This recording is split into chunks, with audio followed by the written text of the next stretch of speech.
Jesus, o Cristo. Temos que começar pela leitura desse texto que está projetado, Lucas 2:11. Hoje, na cidade de Davi, lhes nasceu o Salvador, que é o Cristo, o Senhor. E nós já vimos na semana passada. Se você não viu, você pode ir no nosso canal do YouTube e assistir. Aproveite para curtir o vídeo, né? E se você ainda não se inscreveu, inscreva-se no canal. Isso ajuda a que aquela pessoa que te segue na sua rede social, ela também receba, né, uma chamada para aquele vídeo que você assistiu. Então curta.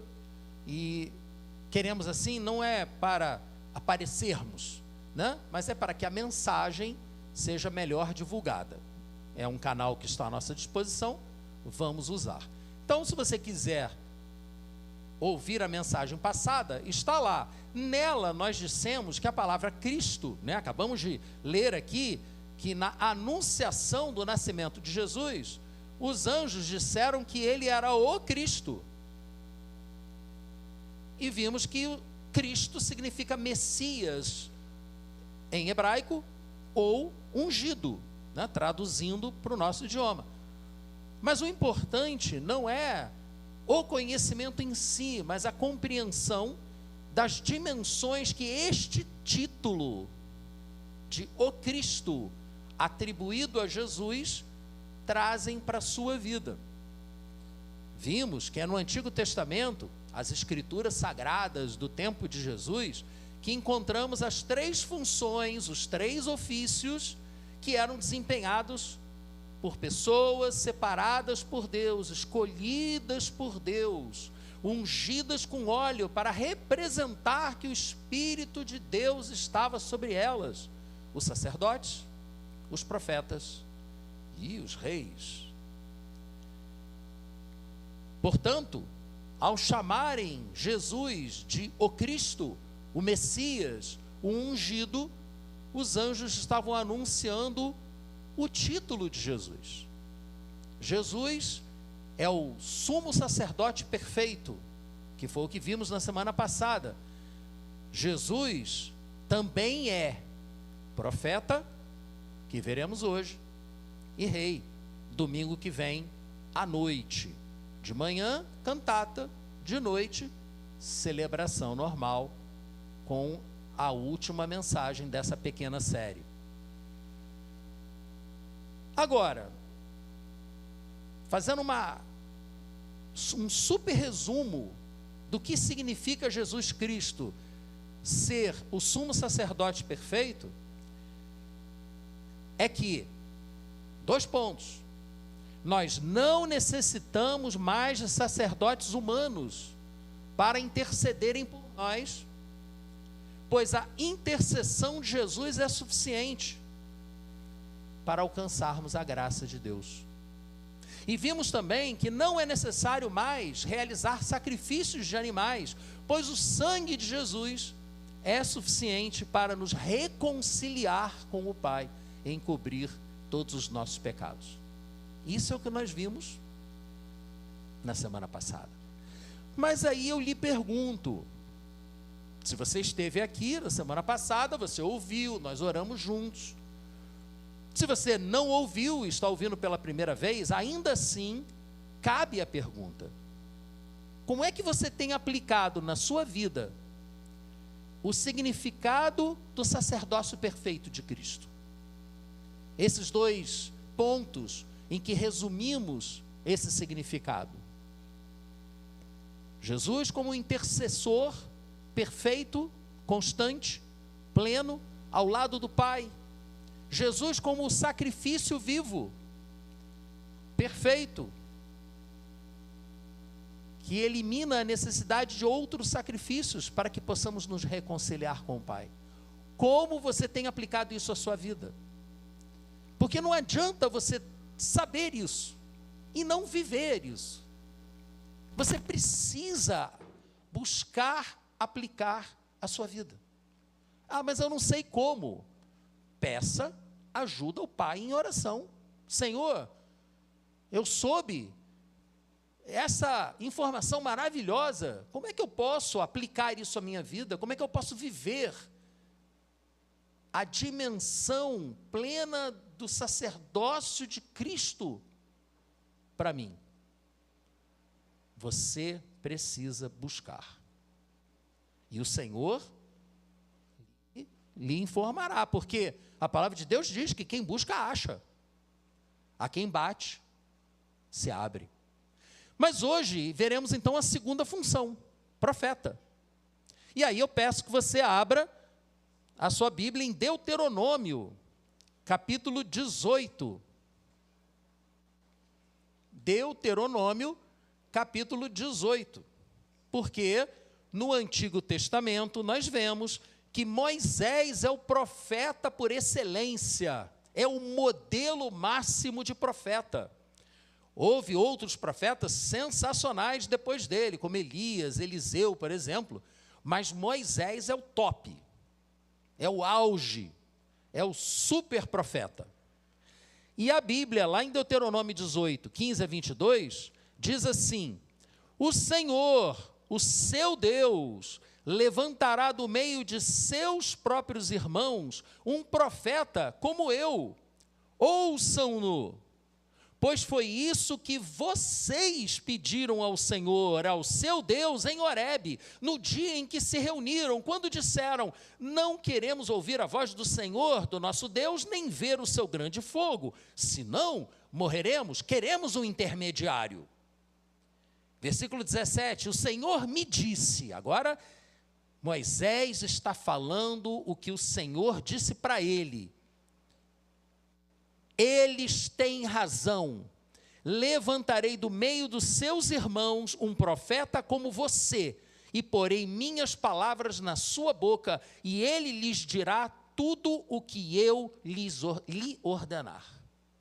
Está aqui o prenúncio da vinda de alguém que seria ainda maior do que Moisés.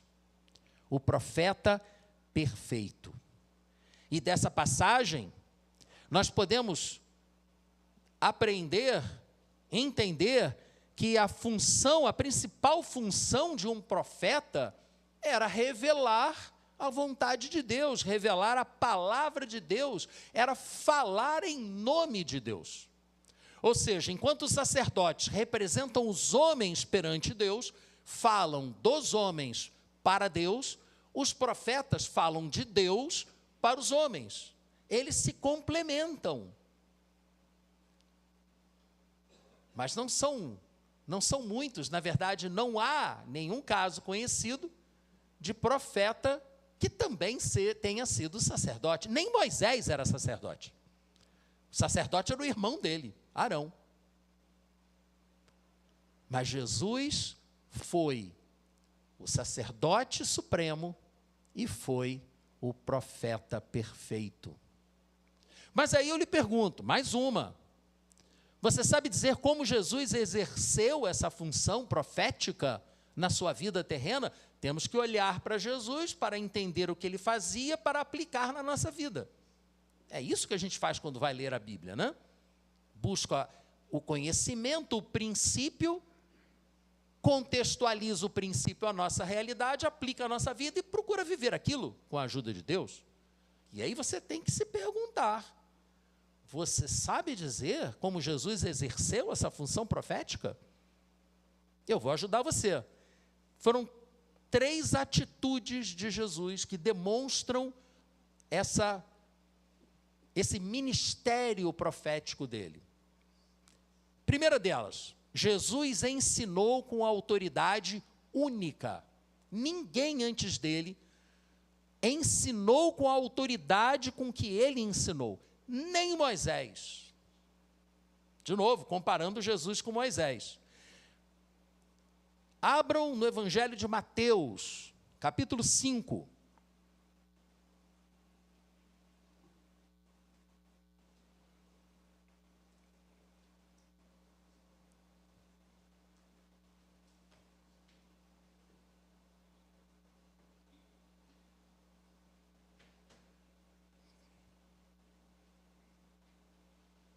Mateus capítulo 5,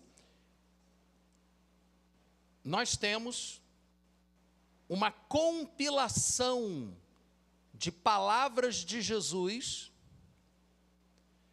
de ensinos de Jesus, que são conhecidos como o Sermão do Monte. Alguém aqui já ouviu falar do Sermão do Monte? Pois é. Se você for olhar aqueles ensinos nos outros dois evangelhos sinóticos, não dá para comparar com João, que João é completamente diferente, tá? Mas Lucas e Marcos são muito parecidos com Mateus. Mas ainda assim, está difícil a coisa. Eu já percebi. Não, vamos perseverar. Lucas e Marcos apresentam os mesmos ensinamentos de Jesus, só que não estão posicionados da mesma forma como Mateus os apresenta. Não é assim que está acontecendo. Isso importa? Importa a ordem com que Jesus ensinou? É algum tipo de incoerência do texto bíblico? Claro que não. Cada evangelista escreveu as palavras de Jesus segundo a inspiração do Espírito Santo para alcançar um público-alvo específico. Os romanos, Marcos. Os judeus, Mateus. Os gregos, Lucas. Então, como a abordagem é diferente, a forma como os acontecimentos são apresentados também é diferente. E não há nenhuma incoerência. Mas o fato é que há uma grande compilação de ensinos de Jesus, de Mateus capítulo 5 até Mateus capítulo 7, que são, a própria Bíblia não diz isso, nós é que chamamos esse conjunto de ensinos de Jesus de o Sermão do Monte. Por quê? No capítulo 5, versículos 1 e 2, nós lemos: vendo as multidões, Jesus subiu ao monte e se assentou. Subiu ao monte e se assentou. Seus discípulos aproximaram-se dele e ele começou a ensiná-los, dizendo... E assim vai por 3 capítulos. Gente, esse é o centro do evangelho, da vida cristã. Não do evangelho como palavra de salvação, mas do evangelho como vida cristã. O centro da vida cristã está ali. Isso é tão importante, tão significativo, que fizemos uma série de mensagens que foi apresentada de outubro de 2022 a fevereiro de 2023. Foram meses, capítulo por capítulo, cada ensinamento de Jesus. As bem-aventuranças, por exemplo, é o que começa aqui. E Mateus foi dividindo os ensinos de Jesus por categorias. E no final do capítulo 5, versículos 21 e 22, nós lemos o seguinte. Ele começou dizendo lá no versículo 1 e 2, né? Ele começou a ensiná-los dizendo: vocês ouviram o que foi dito aos seus antepassados, mas eu lhes digo. Olha só que coisa, vocês ouviram o que foi dito aos seus antepassados? Por quem? Uma boa parte disso aqui é Moisés. E chega Jesus dizendo, vocês ouviram tal coisa, não ouviram? De Moisés e de outros profetas? Pois é, agora sou eu que estou dizendo. Cara, o cara tem que ser muito bom para fazer isso, hein? O cara chegou mandando muito bem. E foi nessa sessão do seu ensino que Jesus explicou o verdadeiro significado da lei de Deus. E ele ainda falou, eu não vim romper a lei, eu não vim quebrar a lei, eu não vim anular a lei, mas eu vim cumpri-la completamente, como vocês não são capazes de fazer.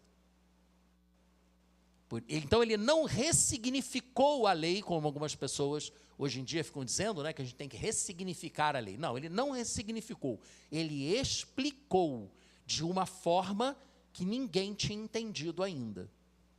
Está ali, a explicação está ali, naqueles muitos capítulos. No versículo 17 de Mateus capítulo 5, se você ainda estiver aberto aí nessa passagem, Jesus falou exatamente isso aqui. Não pensem que vim abolir a lei ou os profetas. Não vim abolir, mas cumprir. E ele cumpriu toda a lei. Revolucionário, somente Moisés tinha sido um profeta assim. Antes de Jesus, somente ele anunciou a lei de Deus, como Jesus estava fazendo aqui agora. E ele deixou uma impressão significativa nos seus ouvintes, naqueles que subiram ao monte para ouvi-lo, tanto que lá no final do Sermão do Monte, avance para o capítulo 7, finalzinho do capítulo 7, os 2 últimos versículos, versículos 28 e 29, nós lemos que, quando Jesus acabou de dizer essas coisas, as multidões estavam maravilhadas com o seu ensino, porque ele as ensinava como quem tem autoridade, e não como os mestres da lei. Eu li os 2 primeiros versículos do Sermão do Monte, acabei de ler os 2 últimos versículos do Sermão do Monte. Poxa, pastor, eu queria mais do Sermão do Monte. Vai lá no nosso canal do YouTube, que está tudo lá. Tudo está lá, recortado inclusive. Meus irmãos, eis aqui a manifestação da primeira característica profética de Jesus. Ele ensinou com autoridade única. E se não fosse pouca coisa, como se fosse pouca coisa, ser ainda maior do que Moisés, o ministério profético de Jesus revelou quem era Deus.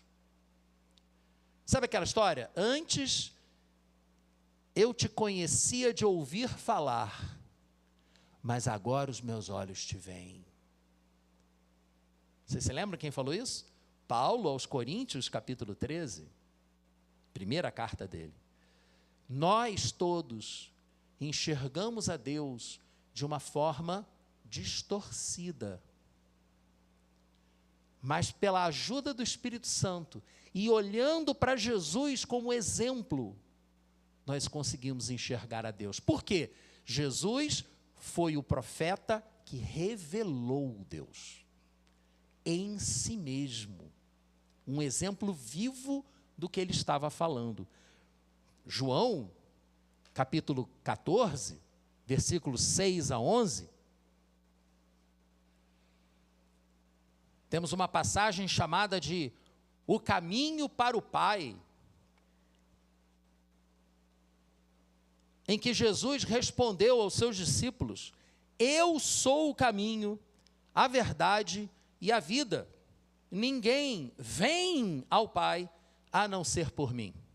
Se vocês realmente me conhecessem, conheceriam também o meu Pai. Já agora, vocês o conhecem e o têm visto. Mas disse Filipe: Senhor, mostra-nos o Pai, e isso nos basta. Mas Jesus respondeu: Filipe, você não me conhece? Mesmo depois de eu ter estado com vocês durante tanto tempo, quem me vê, vê o Pai. Gente, um homem falar algo assim é para ser apedrejado mesmo. E várias vezes pegaram em pedras para atacarem Jesus. Blasfêmia. Ele está se igualando a Deus. Olhem para mim e vocês verão o Pai. É o que ele está falando. Quem me vê, vê o Pai. E, portanto, como você pode dizer, mostra-nos o Pai? Versículo 10, você não crê que eu estou no Pai e que o Pai está em mim? As palavras que eu lhes digo não são apenas minhas. Pelo contrário, o Pai que vive em mim está realizando a sua obra. Creiam em mim quando digo que estou no Pai e que o Pai está em mim. Ou pelo menos creiam por causa dessas mesmas obras que eu realizo. Segunda função profética de Jesus. Ele revelou a verdadeira dimensão do Pai. E a terceira, Jesus fez profecias. Profeta faz o quê? Profecia, né? Ele ensina, ok, ele revela, ok, mas profeta, que é profeta mesmo, tem que fazer profecia. E Jesus fez profecias que se cumpriram. Olha só, Mateus capítulo 24. Você vai ler o capítulo todo em casa, depois, de preferência de noite, para sentir medo. Melhor do que qualquer filme de terror. Porque filme de terror você sabe que é só um filme, mas o sermão escatológico de Jesus, o sermão do final dos tempos, não é filme. É o anúncio do futuro que Jesus estava fazendo. É a profecia anunciada por Jesus. Versículos 1 e 2. Não vou ler o capítulo todo, óbvio, né? Jesus saiu do templo e, enquanto caminhava, seus discípulos aproximaram-se dele para lhe mostrar as construções do templo. Vocês estão vendo tudo isso? Respondeu ele. Eu lhes garanto que não ficará aqui pedra sobre pedra, serão todas derrubadas. Olha que profecia. O templo que foi construído por Esdras, que a gente vê lá no livro de Esdras, foi reformado por Herodes o Grande, aquele que mandou matar as criancinhas, e ele era magnífico. Ele tinha pedras gigantescas, ciclópicas. Ele reforçou e reformou as muralhas de Jerusalém, que pareciam inexpugnáveis, imensas. E mesmo assim, em 70 depois de Cristo, depois de alguns meses de cerco, Jerusalém, as muralhas foram rompidas, o exército romano, liderado por Tito Vespasiano, invadiu a cidade e centenas de milhares de israelitas foram mortos. Centenas de milhares. Antes da invasão, já dezenas de milhares tinham morrido de fome e de doença. Depois foram mais centenas de milhares. E outras centenas de milhares foram levados como escravos. Há números, os historiadores, historiador daquela época, os números são complicados, né? Mas há números que chegam a falar em 2 milhões. 2 milhões de pessoas, entre mortos e escravos, escravizados. Então, meus irmãos, Jesus predisse que o templo seria derrubado. E quando os romanos entraram em Jerusalém, eles não deixaram pedra sobre pedra. Arrasaram completamente as muralhas e o templo. Deixaram só uma parede. Só uma parede. Como que para mostrar o que eles eram capazes de fazer. Ó, não mexam conosco, porque senão é isso que a gente vai fazer com você. E é nessa parede que hoje os judeus vão lá e colocam papeizinhos nas fendas das pedras, é o chamado Muro das Lamentações. É a única coisa que sobrou do templo gigantesco feito lá por Herodes o Grande. Mas Jesus foi além, e não apenas predisse a destruição do templo, mas ele também predisse a sua própria morte e ressurreição. Na semana passada, nós vimos que Jesus perguntou a seus discípulos quem eles achavam que ele era. Ao que Pedro respondeu por revelação divina, Mateus 16:16, tu és o Cristo, o Filho do Deus vivo. E aí no versículo 21 de Mateus 16, lemos que desde aquele momento, Jesus começou a explicar aos seus discípulos que era necessário que ele fosse para Jerusalém e sofresse muitas coisas nas mãos dos líderes religiosos, dos chefes dos sacerdotes e dos mestres da lei, e fosse morto e ressuscitasse ao terceiro dia. Jesus disse que isso iria acontecer com ele.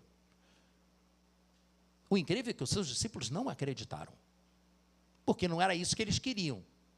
Eles queriam um Messias general vitorioso, tanto que foram recebê-lo naquela entrada triunfal, na chamada entrada triunfal, no último domingo antes da Páscoa, foram recebê-lo com palmas, como se fazia com os grandes generais. Que frustração! O reino dele não era desse mundo. E isso realmente deixou muita gente frustrada. Aliás, essa mesma profecia de Jesus, em João, é apresentada de uma forma diferente. Em João, ele associa as duas profecias que eu acabei de citar, a profecia da destruição do templo e a profecia da sua morte e ressurreição. Está em João capítulo 2, versículos 18 e 19. Então os judeus lhe perguntaram, então quando? Logo depois dele ter feito aquela limpeza no pátio do templo, colocado os mercadores para fora, né? Com chicote na mão. Não, Jesus, ele nunca reagia, ele era da não violência. E o que a gente faz com João capítulo 2? Complicado, né? As coisas nunca são tão simples quanto parecem. João capítulo 2, 18 e 19, depois que Jesus fez, os judeus lhe perguntaram, que sinal miraculoso o Senhor pode mostrar-nos como prova da sua autoridade para fazer isso? Com que autoridade você saiu chutando as mesas dos cambistas? E Jesus lhes respondeu, destruam esse templo e eu o levantarei em 3 dias. De qual templo ele estava falando? Daquele que seria destruído pelos romanos? Não, deixa que o próprio João nos diga, versículo 20, os judeus responderam, esse templo levou 46 anos para ser edificado, o Senhor vai levantá-lo em 3 dias? Mas o templo do qual ele falava era o seu próprio corpo. Depois que ele ressuscitou dos mortos, os seus discípulos lembraram-se do que ele tinha dito, então creram na Escritura e na palavra que Jesus dissera. Como um bom profeta, ele acertou a profecia.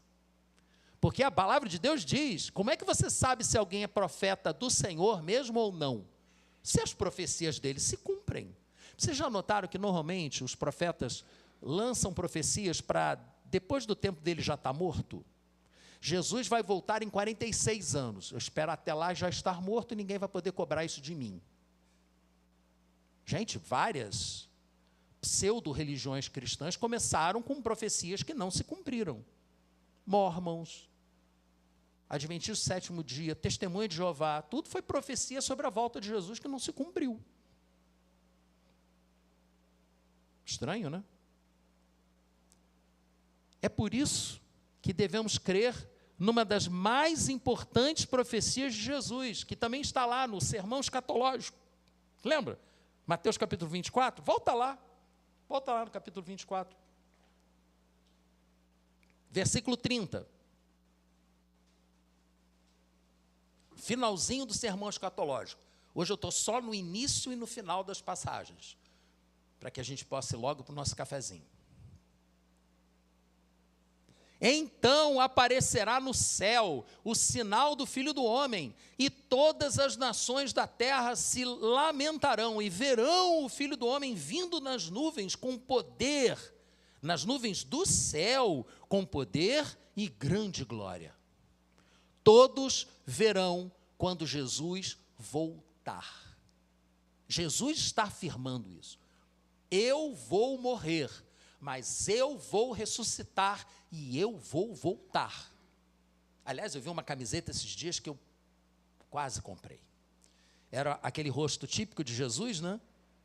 A barbinha e tal, cabelinho comprido, aí o olhinho vermelho, só que em vez de ser uma bolinha vermelha, como do Terminator, né, era uma cruz vermelha. E aí, I'll be back. Né? Os entendedores entenderão. Mas como é que você se posiciona diante da profecia de Jesus de que ele voltará para reinar? Como é que você se posiciona em relação a isso? Você tem que parar para pensar no assunto, gente. Parece que está próximo. Parece. Mas já apareceu em outras ocasiões e não foi, né? Então, não vamos perder o sono por causa disso. Mas vamos sim agir como Jesus ensinou seus discípulos a agirem, como as virgens sábias, que não sabem quando o noivo volta e, portanto, se preparam para isso, levando azeite extra para as suas lamparinas, para não serem pegas no meio da noite pela falta de azeite.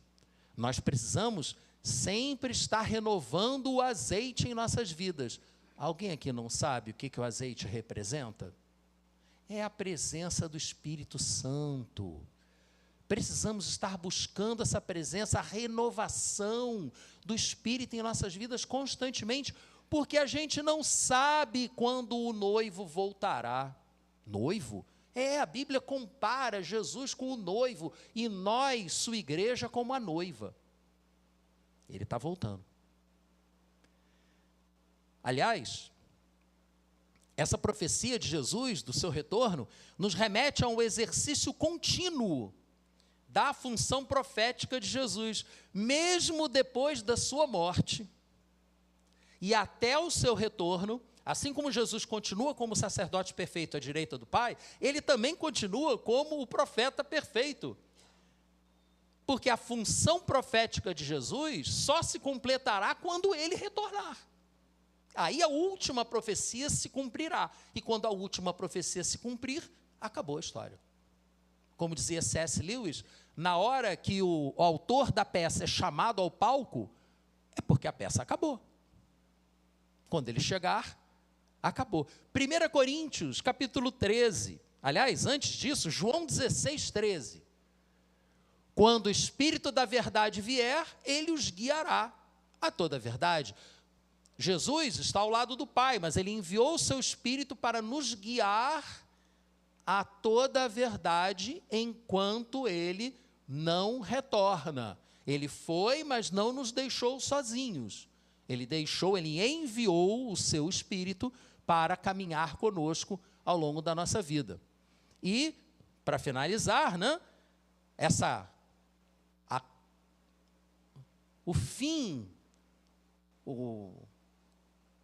a profecia se completará. 1 Coríntios 13, citei 13, que a gente vê em parte e tal. Olha só, 1 Coríntios 13, de 9 a 12. Pois em parte conhecemos e em parte profetizamos. Quando, porém, vier o que é perfeito, o que é imperfeito desaparecerá. Quando eu era menino, falava como menino, pensava como menino e raciocinava como menino. Quando me tornei homem, deixei para trás as coisas de menino. Agora, pois, vemos apenas um reflexo obscuro, como em espelho, mas então veremos face a face. Agora conheço em parte, então conhecerei plenamente da mesma forma como sou plenamente conhecido. Talvez você que não esteja familiarizado com filmes de época, ou com o estudo da história, talvez você não entenda quando Paulo diz que nós vemos de forma obscura como num espelho. Mas o espelho não é a representação exata de quem você é? A não ser aqueles espelhos de parque de diversões que distorcem a sua imagem, Mas ali é de propósito. Só que no tempo de Jesus, o espelho não era feito de vidro, não. Era bronze polido. Eles poliam, faziam uma folha de bronze, poliam aquilo até ficar refletindo a imagem que vinha na sua frente. Só que era um reflexo muito distorcido. Não era a imagem exata. Por isso que quando a gente lê esse texto aqui, sem o conhecimento do contexto, a gente não entende. Mas se eu estou me vendo no espelho, eu já estou me vendo. O que tem mais para ver? E aí até começa a elucubrar, não, eu vou ver numa outra dimensão. Não. É que o espelho daquele tempo você não via direito. Agora você vê. Portanto, pois agora conheço em parte, mas depois conhecerei plenamente, é que nós podemos dizer que Jesus Cristo é o profeta perfeito. Por quê? Eu apresentei aqui as características desse profeta. Ele ensinou com autoridade única, ele revelou o Pai, ele fez profecias que se cumpriram. E diante disso tudo, cabe a última pergunta: qual a aplicação prática em sua vida do ministério profético de Jesus? Você consegue imaginar o famoso momento do e daí? E daí?